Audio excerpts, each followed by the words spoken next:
Guys, there's one issue that has been on my mind, and this is something that needs a lot of attention, and that is this culture of people ignoring boundaries.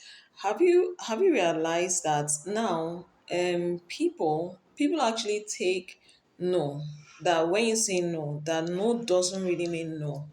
And a lot of women have experienced situations where their clear no is actually seen as a challenge by men instead of it being a complete answer. So these men, some people actually think that saying no is actually like an invitation for them to become persistent, and their persistence is almost like an act of confidence, for them, an ego boost. And they now take it that mounting pressure on a woman, is actually the same as romance. Guys, it is not. They are not the same thing. That you persisted and a woman eventually gave in because you wore her down does not mean that she actually, gave her consent. This is one mindset that is really concerning, because I've seen this across different age group, across people with from different educational background, and even people that expect, these people should be exposed. Maybe they've traveled far and wide, but they still display that culture. And this is a deeply rooted social issue within this our climb. And I can tell you, it's not something that is restricted to a particular group. We would have said, oh, it's maybe an ethnic thing. No, it's not restricted to a particular group. It is something that affects mostly, like the male folk, and something they display towards the women, because a lot of men grow up believing that they should keep pushing and keep pushing until someone agrees. And it is wrong.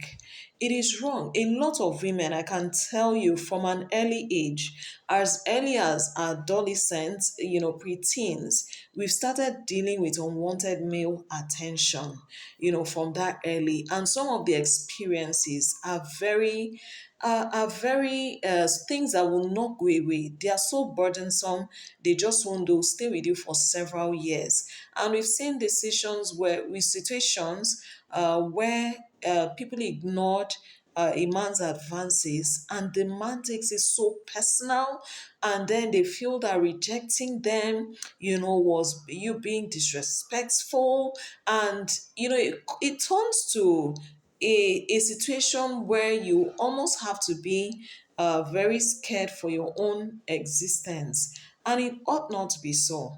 We need to learn something that, when somebody says no, it is a complete sentence. The person does not even have to start explaining to you what no means. No is no. And the fact that you're persistent does not replace consent. No. You need respecting a woman does not mean that you're a weak person. Respecting, whether it's towards a woman or towards a man, because this can go both ways, but it's mostly in a case of men towards women. You need to we need to get to that point where we expect mutual respect from one another, not just from one side. We need to get to that point where we expect to get consent from the other person. You don't wear down you don't force consent. You don't force consent in a person. We need to be able to respect boundaries. We need to be able to listen. And when we hear no the first time, we should actually put a stop, match our brakes, and say, this person has said no, let me respect their boundaries. That is actually how healthy relationships are built, and that's how we can build a healthy society.